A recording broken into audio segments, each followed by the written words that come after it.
Thanks for joining us on Arirang News. I'm Kim Dami in Seoul. With less than a month to go until the presidential election, the Democratic Party is battling on legal and campaign fronts, while the conservative bloc faces growing tensions over its potential merger with a former prime minister. Our Kim Do-yeon reports. The Democratic Party of Korea appears to be fighting on two fronts in the presidential election. First, its candidate Lee Jae-myung continued his campaign in the Chungcheongdo region on Tuesday. He also rolled out pledges targeting young voters, vowing to require all public institutions to count military service towards salary grades and to introduce spot ETFs for cryptocurrencies. But perhaps more headlines came from the second front, as party leaders kept up pressure on the Supreme Court to delay all trials involving presidential candidates until after the June 3rd election. Following the court's decision to overturn an appeals ruling in Lee's election law case is now set to appear for a retrial hearing on May 15th. The DP accuses Chief Justice Choi Lee of political bias, speeding up the process and effectively convicting Lee despite the earlier acquittal. He was effectively the planner and executor of political interference, election meddling, and a targeted trial. This amounts to grounds for impeachment. Meanwhile, the People Power Party candidate Kim Moon-soo halted all campaign activities and wrapped up his visit to Gyeongsangbuk-do province early to go back to Seoul.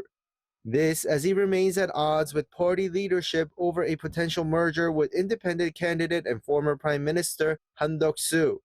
While he was vocal about the merger during the primary, he now says he wants to take time. But the party says with the official candidate registration coming up, there is no time to waste. Kim claimed that the party is trying to remove him as the party's presidential candidate. If this was the plan all along, I don't understand why we held 3 rounds of primaries. So as of now, I'm suspending all my activities as the party's candidate.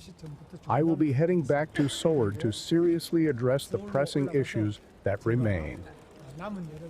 This comes as the PPP held its second all-floor meeting in as many days, where the party's interim leader Kwon Young-se called for a survey among PPP registered supporters on whether they support a merger. All this without notifying Kim. As for ex-Prime Minister Han, he said he's not once thought about the merger falling through. He said that would be a betrayal of the citizens as he faced the media earlier on Tuesday. In the afternoon, he met with another former Prime Minister and presidential candidate, Lee Na-kyun. Lee, despite being from DP, is in the anti-Lee Jae-myung camp and could lock arms with Han in this election on the premise of amending the constitution. Kim Do-yeon, Arirang News.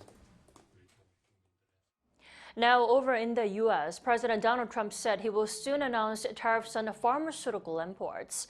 This follows his recent announcement on tariffs on all overseas movies, as the U.S. leader expands the scope of his tariffs push. An Sung-jin has more. U.S. President Donald Trump is to announce pharmaceutical-specific tariffs within the next 2 weeks. While speaking with reporters at the White House on Monday, Trump said that his country is being unfairly ripped off compared to other nations around the world. Speculation on pharmaceutical tariffs had been raised before when the Trump administration directed the Commerce Department to investigate the effect of drug imports on national security. On the same day, Trump signed an executive order to incentivize drug manufacturing in the U.S. so pharmaceutical companies could build new production sites. This order pushes the Food and Drug Administration to reduce the approval time for manufacturing plants by eliminating unnecessary requirements, and directs the Environmental Protection Agency to assist the process of accelerating the construction of facilities. Other federal agencies issuing permits should also designate a single point of contact to coordinate applications.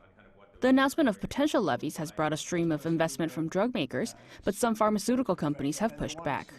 Pfizer's CEO has said that the tariff threat will inherently deter the company from making further U.S. investments. U.S. manufacturing in the pharmaceutical industry has shrunk significantly in recent decades, with most of the production of ingredients being outsourced to other countries like China for lower labor costs.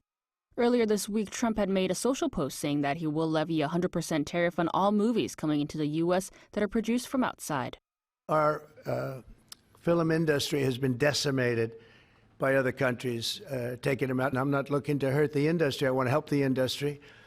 But they're given financing by other countries. The White House said on Monday that it was figuring out how to comply with the president's wishes, as its deputy press secretary said that though no final decision on foreign film tariffs had been made, the administration is exploring all options to deliver on President Trump's directive. Implementation of these latest tariffs is unclear, but Trump's expansion of his tariff threats to the cultural sector is getting attention from stakeholders in and outside of the country. An Sung-jin, Arirang News. And amid Trump's tariff threats on the pharmaceutical industry, the South Korean government is attempting to boost its cooperation with the U.S.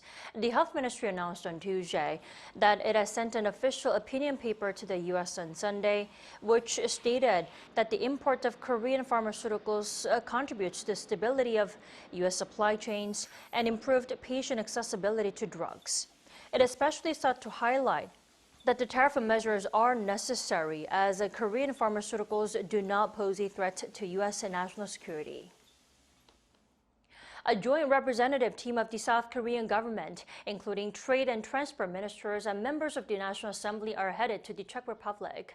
South Korea's trade ministry announced on Tuesday that these officials will be attending the contract signing ceremony on May 7th, which will make official that a consortium led by Korea Hydro and Nuclear Power is the contractor for the construction of the Czech Republic's new nuclear power units. The ceremony will have representatives from KHMP as well as others related to the nuclear power industry. And the two governments will also discuss economic cooperation in other areas, including energy, infrastructure, and science technology. Purchases of Korean beauty products through overseas shopping reached nearly $1 billion last year. According to Korea Customs Service on Tuesday, foreign consumers outside of Korea that have directly purchased from Korean e-commerce platforms have bought $973 million worth of K-beauty goods, including cosmetics or perfume. The figure has more than doubled compared to the year before, showing the increased popularity of Korean beauty products worldwide. Now, out of the 10 major categories of direct purchase items, including clothing, batteries, and others, K-beauty products take up the largest portion.